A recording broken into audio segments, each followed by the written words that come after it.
for a brief history of the United States of America. Hi, boys and girls, ready to get started? Once upon a time, there were these people in Europe called pilgrims, and they were afraid of being persecuted. So they all got in a boat and sailed to the New World where they wouldn't have to be scared ever again. Oh, I'm so relaxed. I feel so much safer. But as soon as they arrived, they were greeted by savages, and they got scared all over again. Indians! So they killed them all. Now, you'd think wiping out a race of people would calm them down, but no. Instead, they started getting frightened of each other. Witch! So they burned witches. In 1775, they started killing the British so they could be free. And it worked, but they still didn't feel safe. So they passed a Second Amendment which said every white man could keep his gun. I loves my gun.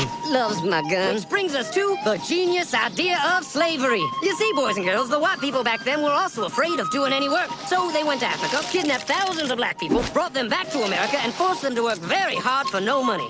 And I don't mean no money like I work at Walmart and make no money. I mean $0. Nothing. Not a zip. Doing it that way made the USA the richest country in the world.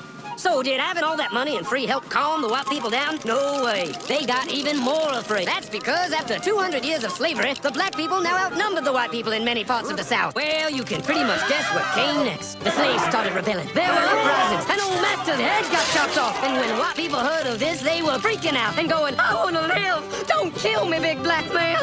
Well, just in the nick of time came Samuel Colt, who in 1836 invented the first weapon ever that could be fired over and over without having to reload. And all the Southern whites were like, yeehaw! But it was too late. The North soon won the Civil War and the slaves were freed. Yep, they were free now to go chop all the old masters' heads off. And everybody was like, oh no, we're gonna die. But the freed slaves took no revenge. They just wanted to live in peace. But you couldn't convince the white people of this. So they formed the Ku Klux Klan. And in 1871, the same year the Klan became an illegal terrorist organization, another group was founded, the National Rifle Association. Soon politicians passed one of the first gun laws, making it illegal for any black person to own one.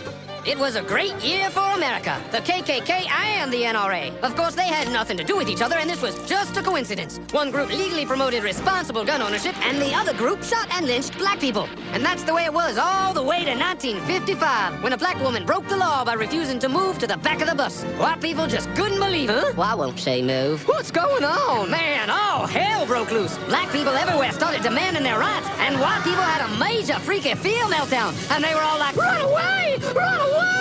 And they did. They all ran fleeing to the suburbs where it was all white and safe and clean. And they went out and bought 250 million guns and put locks on the doors, alarms in the houses, and gates around the neighborhoods. And finally, they were all safe and secure and snug as a bug.